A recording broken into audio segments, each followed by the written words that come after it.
Okay, good morning, everyone, and happy Talk Track Thursday. Today's webinar is part of our bi-weekly series, Live with Larry, where Bird Rock Systems has our very own enterprise solutions architect, Larry Hoehn, sit down and provide technology insights with other technology advocates along with other members of our team. This high-level series is meant to give you listeners insight from Bird Rock's own engineers, so you have the knowledge to make great decisions for your network and business overall. Today, we are joined by Bird Rock Systems vCISO, Jeremy Rouse, as we get into Fundamental Frameworks 101. Without further ado, we are going live with Larry. Awesome. Thanks, Ariel. Happy Thursday, everyone, and thanks for joining today. Managing cybersecurity risks is a priority for many of us, I think, here today. I have a couple questions for you. If you were provided a budget for remediation today, do you know how it would affect your security posture? Have you ever had to measure the maturity of your cybersecurity? Well, today we're going to look at how cybersecurity frameworks can help. First, a little bit of housekeeping, though. We're going to be answering your questions throughout the session, so please type your questions in the chat box. All questions are good. Nothing's off limits. And while you're in the chat box, let us know what future topics you would like us to cover or recommendations you have about the format of the webinar. You know, we can dive into technology topics you find interesting or cover some best practices around a concept, like what we're going to be doing today. Bottom line, the chat box is your friend. Don't be bashful. Joining us for the discussion today is Jeremy Rouse, one of my brothers at Bird Rock Systems. Those that work with Jeremy know of his creative passion for security and compliance. He thinks about it all the time. Rumor has it he dreams about this stuff while he's sleeping. He's a virtual CISO. He's a security architect. He's a senior engineer, and he does all that while being an awesome family man. My goal today is to help you understand how to maximize a security framework, regardless of whether you're responsible for IT security or wherever you are with your journey on that side of it. So with that said, welcome, Jeremy. How's it going today?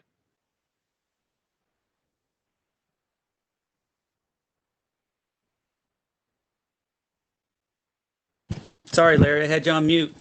No worries. Thanks for having me. Appreciate being here. Yeah. How's your day going so far? Well, I've had my coffee and I've got the kids in front of distant learning, so I'm ready to rock and roll. That's what I'm talking about. All right. Well, tell us about your history as applies to your past leading up to Bird Rock Systems.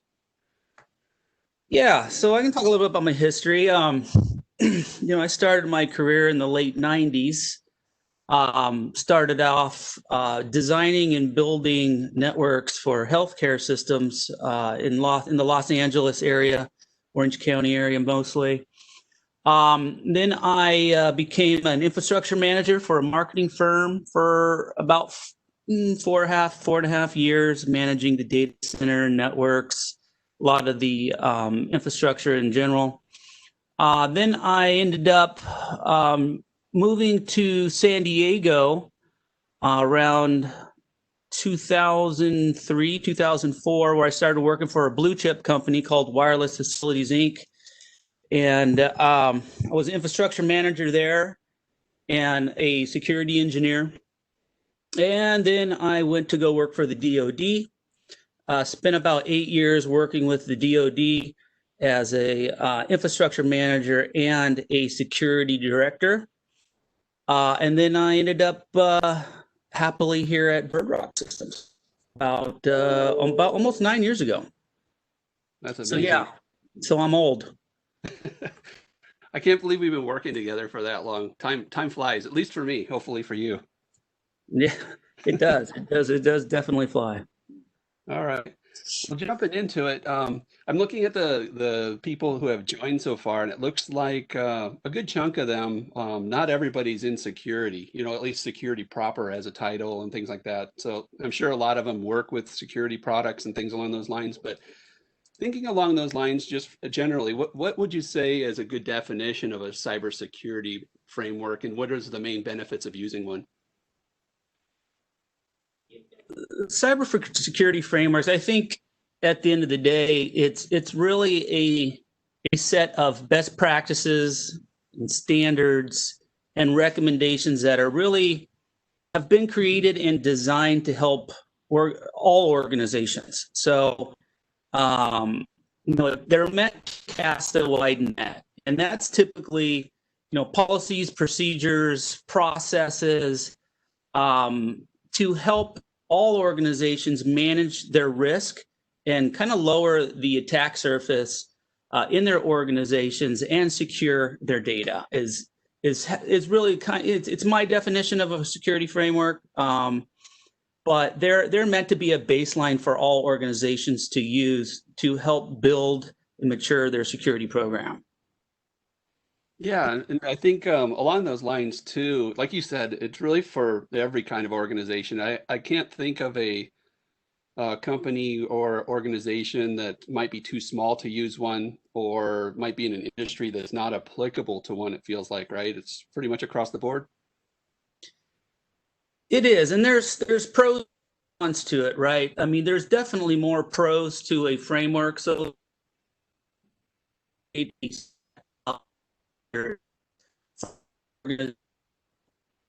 are the same, but baseline standards are going to be pertinent and very valuable to organizations of all size. And you'll notice over the last decade, a lot of smaller organizations as well have indeed started to implement all practices, these security frameworks, because no one's off limits to attackers, no one's off limits to vulnerabilities in this world that we're living in, which is very digital, and everyone's online and business is conducted online.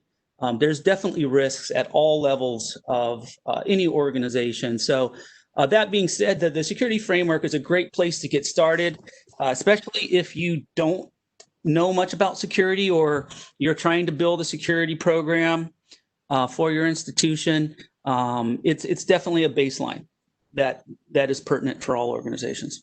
What's the impact you've seen at some of your customers that haven't been using a framework prior to you working with them, for example? What are some of those issues that they'll have as a result of not using a framework? Well, believe it or not, most organizations, whether they know it or not, are following some controls of standard of some of the most common frameworks, right? Things like having a firewall and having endpoint protection, and a lot of those types of controls most organizations have in place. And either somebody at one point in time looked at a framework to try to decide how to build out their security organization. But there, what you'll find with most organizations where they might lack is if you're an organization that is not highly regulated. So if you ever, we have a lot of customers. A lot of them are enterprise customers, thousands of employees. Some of them are small to medium-sized businesses. And you'll notice that any organization that is highly regulated, whether they're being regulated by CCPA, GDPR, HIPAA, PCI, SOX, whatever regulation that that they have to audit or self-attest to, they're going to have a much stronger security program. Their maturity level will be those that don't. So if you think about a lot of the audits that are being subject to a lot of these organizations, they're all made up from their controls are taken from the common cybersecurity frameworks that we have out there. So they're kind of forced to follow these frameworks because they're highly regulated versus companies that have not been forced. You hope that you have somebody within the organization that knows something about security, cares about securities, and is taking some initiative to maybe follow one of these frameworks. Does that make sense? Yeah, kind of one of the takeaways that I have from it as well is that, it really helps kind of provide a strategic approach, right, to some of those things that are going on with security. There's a lot of things that need to be addressed. A lot of things may be changing, and for instance, in 2020, right, there's been a lot of things have been going on that impact security as a whole, and having a structure that you can go back to in order to measure what those changes actually mean and see what the ripple effect is as it turns into projects is a bit more structured, I feel like, when we're using the framework compared to dealing with it ad hoc. Have you seen that too? Yeah, absolutely, absolutely, and that's what we try to secure. Of course, our customers is to stay organized. Stay organized. Not only follow best practices with one of these frameworks, and to document and have a way to constantly measure your security program against these types of frameworks, but to also continue to evolve, right? You can follow, a common security framework, and maybe you guys did that 3 years ago, and well, things have changed in 3 years. So you want to be able to have an easy way to document what you're doing and how you can self-attest to one of these types of frameworks, but then be able to go at least annually and kind of self-assess yourself, and make sure that you're still in good standings, because these frameworks change constantly, threats change constantly, and believe it or not, a lot of these security frameworks miss a lot of important controls, right? These are meant to cast a wide net, but depending on your organization and certain factors, you may need to dive a little deeper than what's typically in one of these common frameworks. But these are definitely highly recommended as a way to get started and to create a baseline for your security program. Yeah, I mean, with that said, how does having a framework in place help unify the effort across the organization that's going on? There's a lot of different towers typically within organizations. There's a security team, an IT team that may be broken into different groups or different departments. How does having this framework really bring everybody together so they're kind of all marching to the beat of the same drum? That is really dependent on who is running lead with security and compliance, right? And this is something that I typically preach to a lot of our clients is, if you want to be successful, you have to get over the mindset of being siloed, right? And it's real easy to get into that siloed mindset when you're working in an organization. And what I mean by that is, network guys will say that's not part of my responsibility. Infrastructure guys will say that's not part of my skill set or my responsibility. And as a security professional, whether you're in management or you're just leading one of these types of programs, you have to bring awareness. You have to bring synergy to the different departments and some excitement to it. So if there's any one department in an organization that should be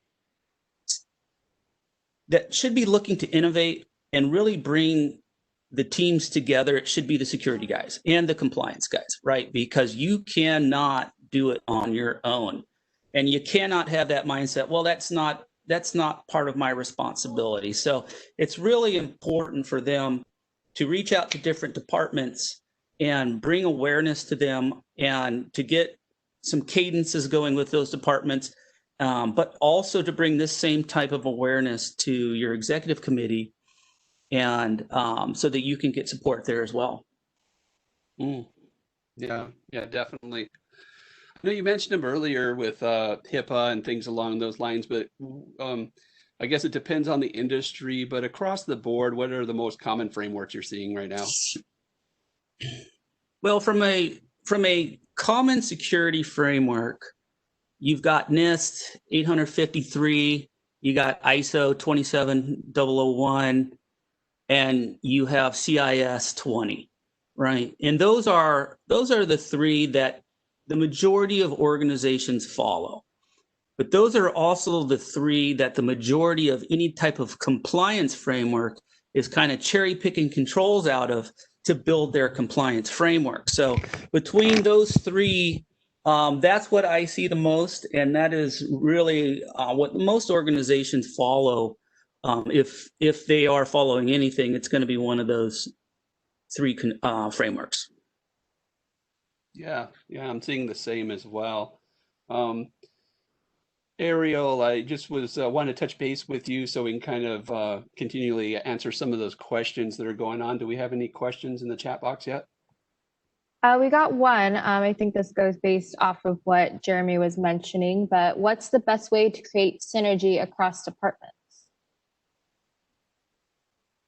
That's something that is really up to an individual, right? So one, when I go into an organization as a virtual CISO, the first thing that I do is I get to know the different departments. So I'm taking initiative, and this is really what anybody should do and can do, is to reach out to who is going to be on your team, right? So I want the infrastructure folks to be on my team, the networking guys to be on my team. I want the compliance officer or anyone in the compliance department to be on my team, and I want upper management to be on my team.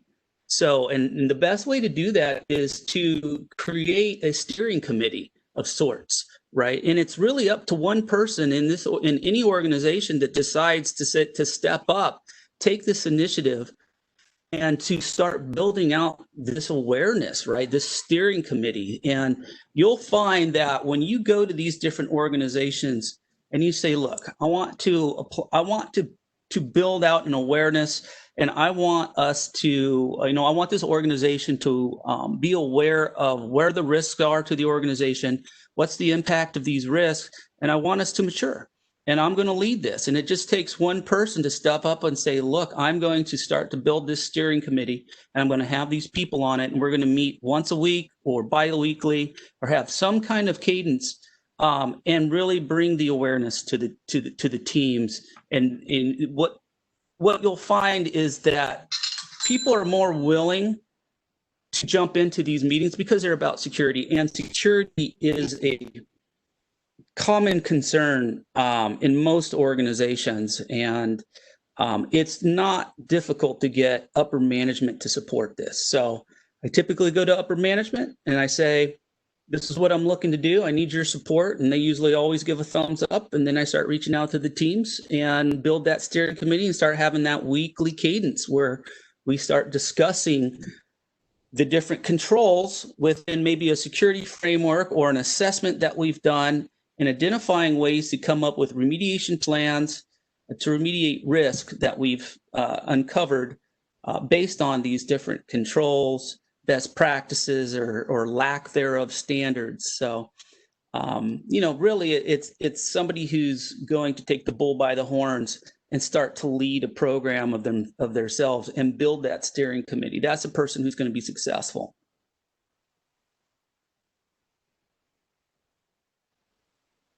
Any other questions, Ariel, yet? Yeah, I was trying to make sure I could read this question correctly before I answered it, but thank you, Jeremy, for that answer. The question is, what's a good start to compliance if you're not answering to any but want to keep security top of mind? Yeah, that's a great question. So I think that really comes down to, hey, what security framework do you recommend?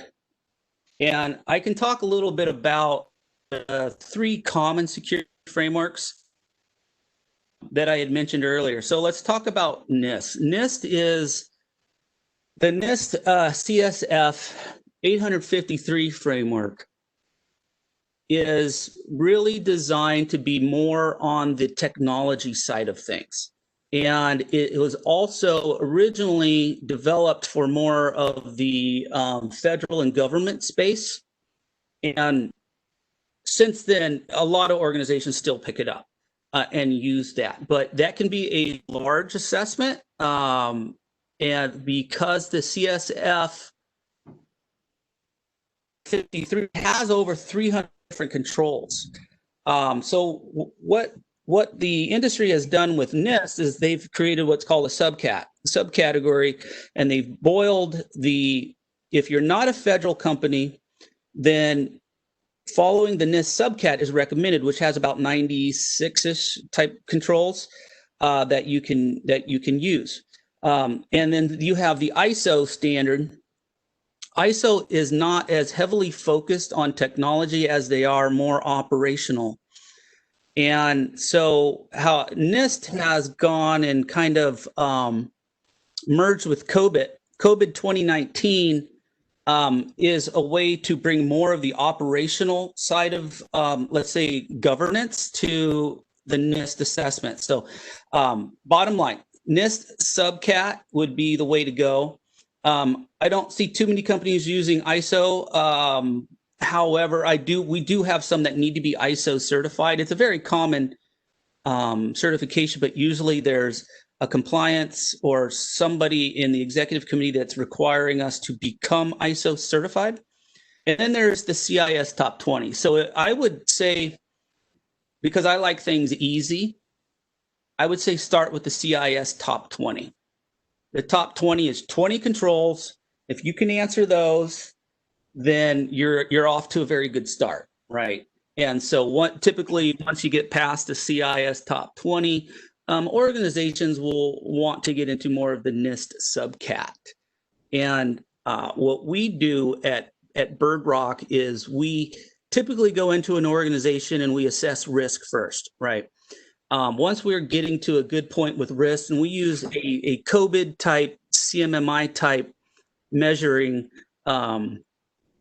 outline to really determine where we're at posture wise. And then once we get some of the risk reduced, we go into more of a NIST subcat or a CIS top 20 is typically our approach. But to answer the question, I would start with the CIS top 20 and then strive to move into more of a NIST subcat at some point in time. Ariel, can you set me up with, so I can share my screen? Oh, of course. I want to throw something up that I think illustrates a little bit to what Jeremy's talking about briefly. Should be good to go now? Okay. Can you see my screen? Yes. Okay. Jeremy, can you see my screen? Yeah, I can. Okay. Yeah, so there's a lot of different framework, and this doesn't even list them all, right? I know there's a lot of them. There's a graphic that I downloaded, I think yesterday from the web, or actually somebody else forwarded over to me. I know it doesn't show the CIS 20 on the far left as far as that goes. So what's cool with like you're saying, it's a good place to start because the requirements are sometimes a little bit. There's a different maturity that you can include with that makes it maybe a little bit easier to get through something like that, even though it's not on the far left. So it still gives you some pretty good coverage, even though, it's kind of like a good intro place to begin. But what do you think of this graphic, Jeremy, in general? Would you agree with the type of coverage that's typically included with these different standards? Yeah, I think it's pretty close. I mean, for example, if you move to the left of this graphic, you'll see that COVID 2019 is in the weaker. And I think that's why ISACA and NIST kind of said, well, why don't we combine COVID 2019 with NIST 853, and we can make this a little bit stronger. So that's something that they've done recently, starting last year. And then, yes, I would say this is, CIS top 20. It's probably in the right spot, right? You're not going to get everything covered nuts to bolts with CIS top 20, but you are going to cover a lot of the core fundamentals. NIST 853, yes, I'd say that's probably in a good spot. Like I said, if you're doing the full NIST 853 CSF, that's going to be about 300 and some odd controls. And again, it's meant for more of the federal type corporations or entities. And you'll notice from NIST 853 onward, it gets pretty, when they say robust coverage, that's government, federal, state type, hey, we need to follow these because it's going to be a little bit more in depth. Now, however, I like to get to that point eventually with a lot of our customers where we're at least the NIST 853.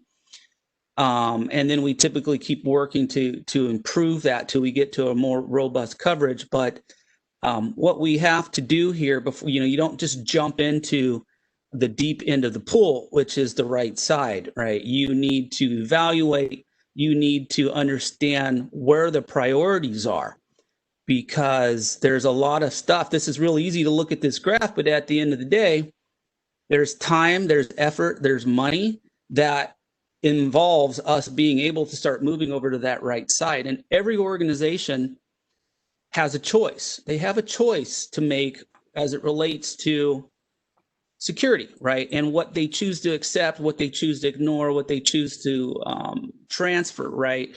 Many companies are going to accept a certain amount of risk, residual risk.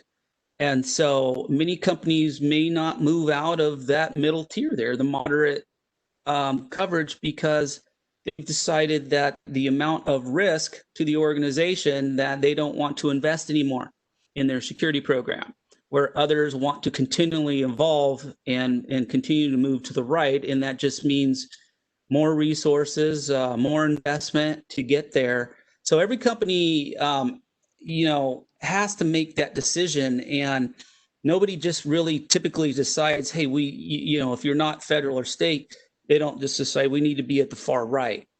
First, you've got to evaluate and you've got to determine what are the resources, what's the technology, what's the investment that we need to make, and then where as a company do we feel we want to be based on risk, right? So that's why it's very important to have a risk assessment done and really understand what is the business impact if something were to go wrong, right? A business impact assessment and a security assessment together can kind of really help organizations decide where we want to be and what can we tolerate. What is the tolerance for maturity to our organization? So, I think it's a great graph, and I would say most companies starting off, I like where that CIS top 20 is. And again, I think it's a great place to start. And then once you get that nailed down, start to move to the right. I mean, that's the goal. Start to move to the right. And nobody does it overnight. This could be a 2 or 3 year thing to continue to move to the right. It can be a 5 to 10 year thing, right? To continue to keep moving to the right. But that's the great thing about having a compliance framework, is that if you're doing it right and you're recording your success and you're able to continually evolve, the more you evolve those frameworks are going to take you to the right. And the more you stay organized as a company and bring awareness to the different teams, to the executives, the more that you're going to continue to move to the right. So again, having the frameworks start, if you have, a lot of folks on these calls are probably almost to the NIST 853. There's many of them that are probably between ISO and NIST 853. And if you're not sure, again, start with the top 25, and then keep in mind that you want to continually evolve your program so that you can start moving into the green. How important is it for me to do the risk assessment that you were talking about a minute ago before starting to chomp away at one of the frameworks here? And then how do we go about doing that risk assessment? Well, a risk assessment is important because it's going to help us understand where our priorities, right? So if you were to come into, let's say, one of these common security frameworks, and you were to crack one of these things open, you're going to see a lot of different controls. And these controls are going to be asking questions, and they're going to want you to provide evidence that says, hey, you meet this level of maturity. Well, a lot of us are not going to meet that maturity. And we have to ask ourselves, where do we get started, right? These controls are stating to us that we need to have a certain technology, or we need to improve our processes, or we need to have a better governance in the organization. And all this takes time. And again, a lot of it takes investment as well. So where do I get started?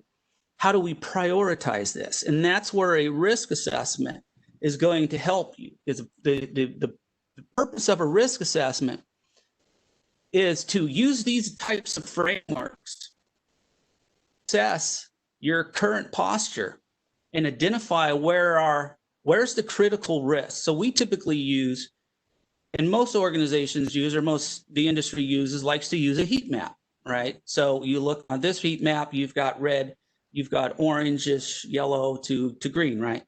Red being, let's say, critical risk. And so we want to focus on where's the critical risk to the organization. And what is the probability or the likelihood. And so the probability and the likelihood is what's going to make it critical. So that is where we need to get started. I think my advice here would be, yes, these standards are great. You should you should use one. But before you even think about getting into a standard, if you're not already doing an annual security assessment, that would be the place to start. Because that security assessment, at the end of that security assessment, they're going to make it very clear where's the risk, what's the highest priority risk, and they're going to map that same risk to one of these standards. So that's really going to give you the best guidance to be able to understand where we should invest as it's based on the priority, and give you that roadmap to start, let's say, in the orange or the red, and give you that roadmap that you can work on and continually to mature until you get into the green. Okay. Jeremy, I do have a question on the line that has to do with the risk assessment. Someone asked, when you're determining posture, is it based on an industry standard or companies of a specific size? We use a industry standard in the beginning. So we use what's called a CMMI model. And a lot of times, providers like us will use something like a CMMI or a COVID model to measure your security program. So we use CMMI in the beginning because it's much easier to understand. If you take a look at NIST and all its subcategories, you'll notice that there's so many of them. And to make it easy to understand in the beginning, at least to be able to eradicate and identify and measure risk, we use CMMI. And then once we are in and working with our customers, and again, like I stated before, as we are able to mature and reduce the amount of risk in an organization, we will typically move into more of a NIST subcat when we're ready to start tackling more of the governance side of the program and continue to create a roadmap into the green.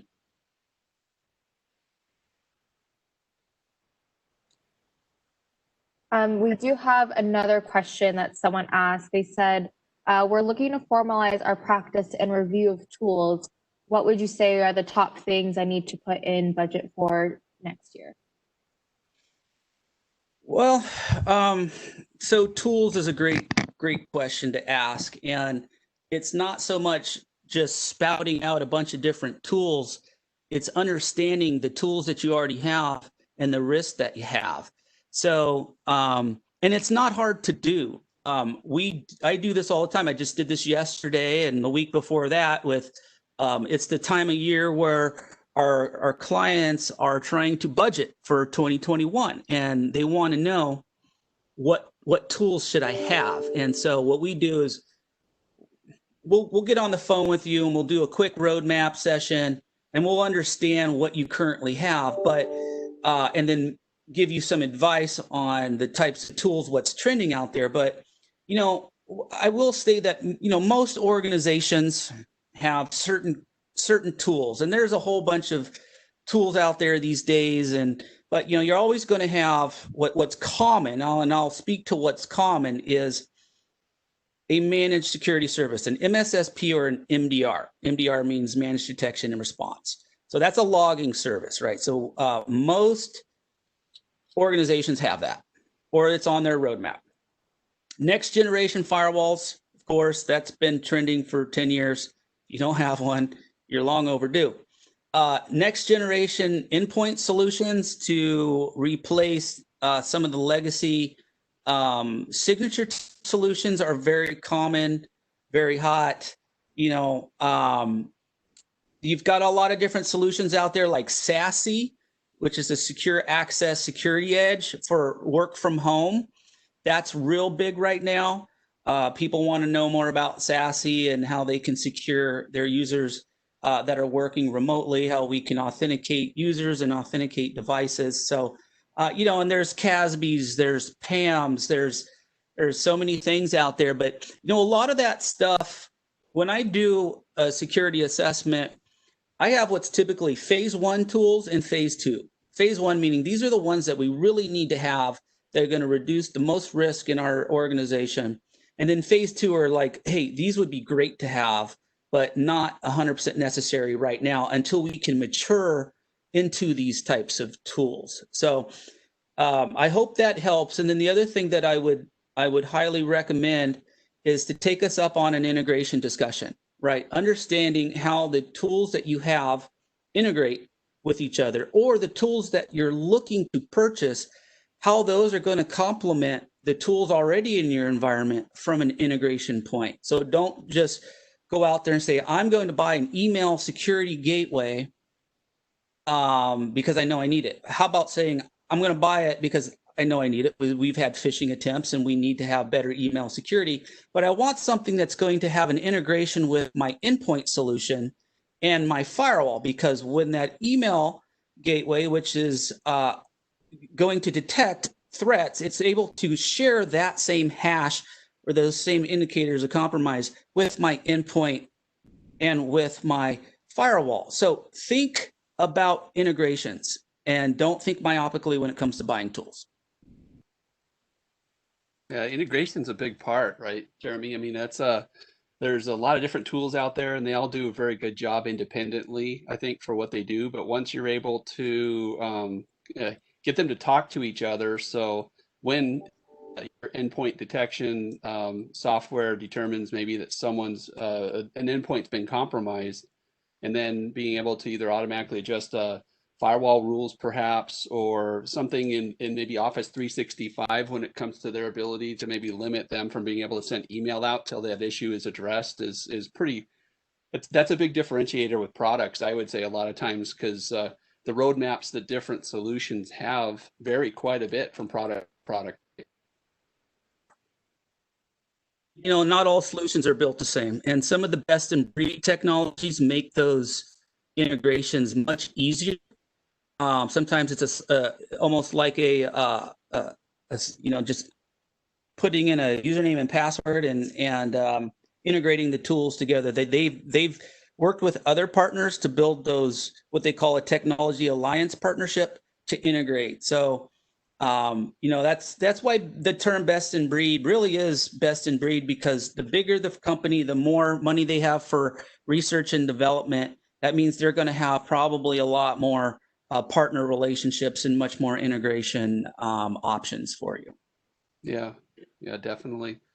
So what's a good way if someone hasn't used a framework yet for them? Let's say if they did go with your recommendation for the top 20 type of a framework, and then they want to do some self-assessing. Where do they really begin, and how do they become compliant with that? Well, again, I would say start with the assessments to really understand. And at the end of an assessment, and you have a roadmap, that'll help us to get started. And a lot of times with our assessments, we will map what we're doing with CIS top 20 and create what's called a heat map, right? But then, we can work with you on that, or if you want to do it yourselves, it's not hard to do, especially with the CIS top 20. Right, but stay organized when you're doing it. Let me share my screen real quick, and I'll show you an example. Ariel, can you allow me to do that? Okay. Let's see. So a lot of organizations will use what's called a GRC type solution to really keep track of the frameworks, whether it's a compliance framework or an industry security framework. And this is to help them stay organized. It's to help them better communicate amongst departments, and to be able to track and report on their progress at any one time. Now, you'll see there's almost two different types of organizations that do that. There's the organization that's still using Excel spreadsheets to do this, and that becomes difficult when you send that out to all these different departments to keep everything organized into what's the latest, Excel spreadsheet that we're using, versus just having a GRC solution. And I think you guys had a GRC solution on here last week or the week before, it was Galvanized. But this is the one that we use when we're doing NIST assessments, HIPAA assessments, CIS, CCPA type assessments. And this is an empty one. It's not filled out yet, but you can see here, this is a NIST, and we have one for CIS as well.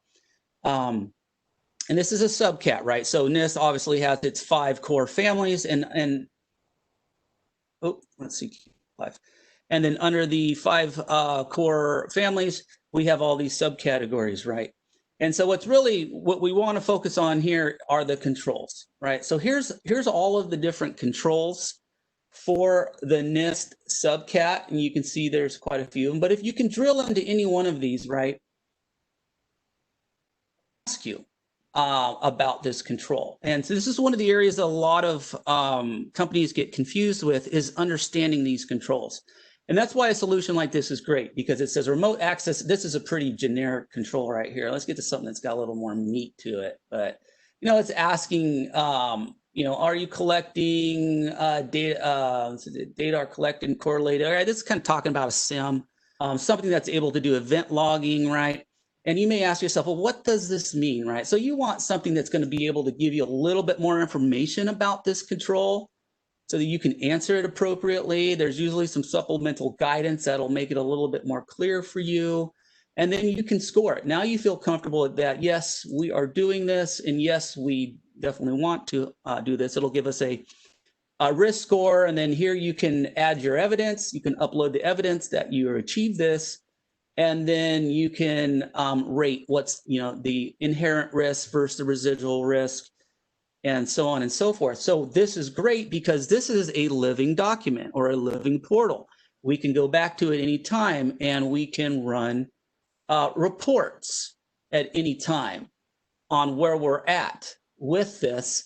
But what's really great too is that if you are a company that's under audits, you just give access to this portal to your auditor, right? And that's what we typically do with a lot of our customers. Every time a SOX auditor comes in, or a PCI auditor, somebody wants to see where we're at with things, we just give them access to this portal, and they can go through and see that we have collected evidence, and they can do the majority of the legwork themselves now, instead of asking IT to.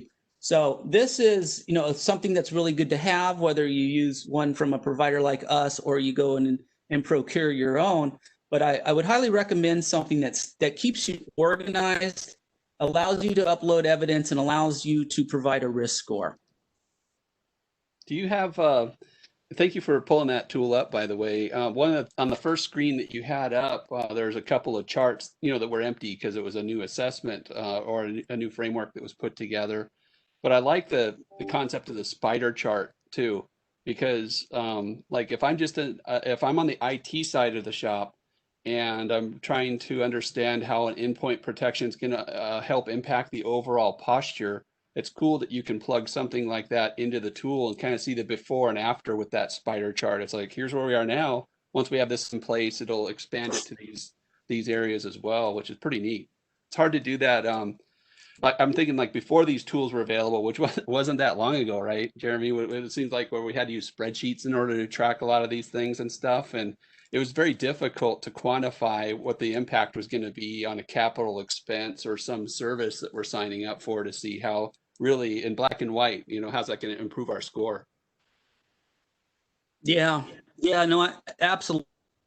It's good when you're building out your use cases to be able to show that, right? This is the use case for the organization, and we can show what that looks like by having a tool like this. And plus, if you're going to do any work as a security person, logged in here, right? So many people go out and they do all this work, and they're building their program over the last couple of years, and then they get into something like this, and they got to go back, and they got to collect the evidence and do all these things.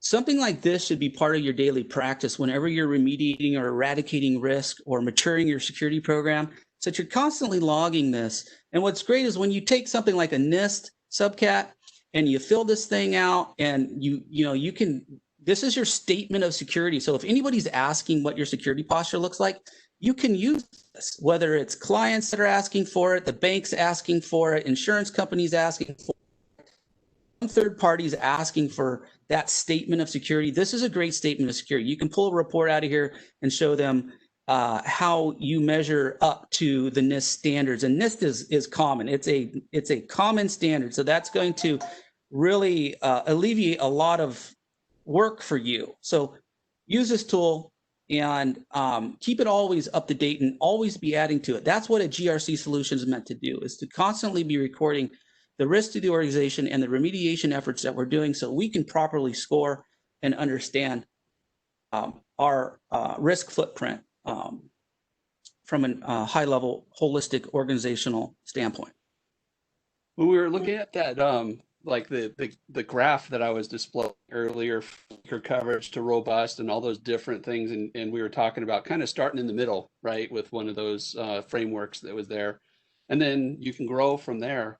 But on the other hand, it's so you can continue growing, and go from 20, the top 20 to NIST to these different things that we might want to continue to mature into, right? But at the same time, HIPAA, high tech, FISMA, right? There's PCI. How does something like tracking it this way that you're talking about really help maybe reduce the effort that's involved by doing all these various framework assessments? How does it help us out? Yeah, that's a great question. So when you have a GRC solution, one of the things that you should be looking for, that most of them have, is the ability to do what's called cross mapping. So when you use a tool like this and you fill out your NIST, you can now just add a new assessment. Let's say it's PCI or HIPAA. And now let's say I add that HIPAA assessment. I can cross map all of the controls, because you'll notice that with the HIPAA or any other of these audits, they have a certain amount of controls that really are the same control as NIST, because they pulled a lot of the controls from NIST. So being able to cross map that, so you do this one time and then you can cross map it, and you'll notice that you fire up HIPAA assessment and you've already done a NIST assessment and you cross map those controls, there may only be about 25% that wasn't addressed that you need to address. And that really reduces the amount of work, rework that organizations need to do. So great question, Larry. That's one of the highlights of these tools, is being able to have that cross mapping and save a lot of time and effort. How does that, the other thing I'm thinking of too, as you're talking about that way, I'm thinking of like a lot of work from home initiative has been happening this year. And that's had a ripple effect too on the security posture of organizations. So it would seem like in that particular case that it would kind of streamline the process too, to redo our framework based on the new work standards that we have today, and not take as much time in order to get all those different frameworks up to date. And you can kind of do it once, it sounds like, right? You can. And you'll notice that when you have a tool like this, or a GRC tool, typically they pull from their assessments from the cloud. And those assessments will change. For example, if you were running a certain assessment, and when CCPA came along, you'll notice that a lot of these assessments matured and there were new controls added. And that will happen on the back end. So when you go to reopen up a new assessment, you'll see that new controls have been added because there has been new standards in the industry that have been added. And most of these GRC solutions have on the back end a bunch of lawyers and privacy officers and compliance folks who are always keeping these assessments up to date with the latest and greatest. So that's why they're good to have. And you know what? The work from home is changing things. We typically have a certain amount of domains that we do with our security assessments. And I have added a new domain to my security assessments just for work from home security, because that's the impact that we've had. And don't be surprised to see those new controls added to some of these frameworks because of the work from home situation that we're in. Yeah, I'm just thinking through this. So like next steps then, as if someone's beginning on the journey, or maybe they've been doing it for a while, where are some of the biggest pitfalls one typically runs into when kind of beginning their journey? The biggest pitfall is lack of executive support, right? If you don't have, so this is a key a key recommendation. If you need to have at least one cybersecurity aware executive in your organization, and if you don't have one, it's up to you to create one. They want to know more about it, and you need to have one. You need to have an executive who's going to champion your efforts. So you got to have an upper management to champion this whole thing, right? And they need to champion security anyways. And at the end of the day, they're responsible for security. So if you come to them and you educate them and show them what you want to do to mature the security of the organization, they're going to meet you with open arms. Well, most of them will. But yeah, and then they might kick you out the door when you tell them what the budget is. But regardless, that's a tough question that you need to have, right? There's got to be some budget for security to do these things. So if you're not budgeted right, if you don't have budget, then you're probably not doing a good enough job of explaining to them how important this is. So you got to have that understanding or the priority of the controls, right? Where do we get started? Because I don't want to waste a bunch of time on a bunch of controls that are not going to address where the critical risk to our organization is. So that's really where an assessment really helps out, is understanding how do we get started, because we want to address the priority risk first.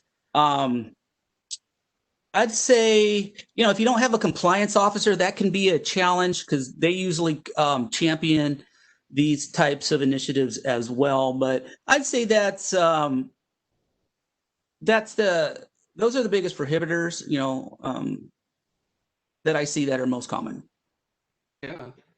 This may not be as common, but one of the other gotchas that I see that's good to also kind of double check before you jump into it is there's been a couple of times where I've noticed that a framework may have been chosen in order to start following through, but it turns out it was one of those frameworks that was about to be ratified into something else, like that, and so that you go through the whole process only to kind of do your assessment on an old, like an old version of the standard. And many times there's a significant amount of changes that need to happen, and luckily you can kind of do the cross map functionality when you need to, but sometimes when you thought you're about ready to cross the finish line, in that case, you still got some more work to go. Yeah, that's definitely a gotcha, and it's kind of like a buyer's remorse type thing. But at the end of the day, like you said, most of that work is pertinent, even if you're using an older framework. And a lot of the frameworks just evolve. They don't really change the controls too much. They just evolve new controls. Yeah, that's a good point. Ariel, I've just done a break and see what other questions we have. I know we're kind of getting close to the end here. Yeah, I have a couple questions on the line. How can the framework help my organization with external stakeholder communication? Well, so remember that statement of security. So I do this a lot with organizations that are trying to communicate to the stakeholders, or let's say you're a SaaS service and you need to be able to show all of your customers your security. You need to have a statement of security. And there's not a silver bullet for this, but using one of these frameworks, if you can show that where your maturity level is and how it aligns with one of these frameworks, that is typically good enough. Now, stakeholders sometimes you can dump a report out of a GRC solution, right? Shows what your process has been. And a lot of times they have an executive report too. That's the one you want to give to the stakeholders, not one that has a bunch of technical information. I'm sure we all know that. You've got to make it real easy for them. But if that's the easiest way to do it, is to get one of these frameworks, start filling it out, have the ability to report on your progress. And then when you can do that, when you can get effective reporting, you can hand those executive reports over to the steering committee or the board of directors, executives, whoever, and it shows where you're at from a maturity standpoint as it relates to one of these common frameworks. And we see that all the time. Ariel, I just wanted to double check. Was the question about executives or external stakeholders? External stakeholders. Okay. Yeah. It's somebody who cares about the maturity level of your organization. So being able to have that type of report, spider charts, graphs, shows how you level up to one of the industry standards. Same thing, right? You want to have that statement of security. It's really meant to be designed to be presented to anybody who cares, without alluding to a lot of internal security things that we wouldn't want to be in the outside. What just following up on that, what level of interaction is good to have with the external stakeholders throughout the process? I know you mentioned the reports, right, that can be generated and things like that, but what about it from a CISO interactive perspective? I typically give updates once a quarter. Depending on the organization, a highly regulated organization wants to be updated every week to every month, especially when you're in the middle of trying to do a self-assessment and get ready to do a certification if it's a certain framework that you can certify against. But at the least, I always recommend at least quarterly updates, whether they want them or not.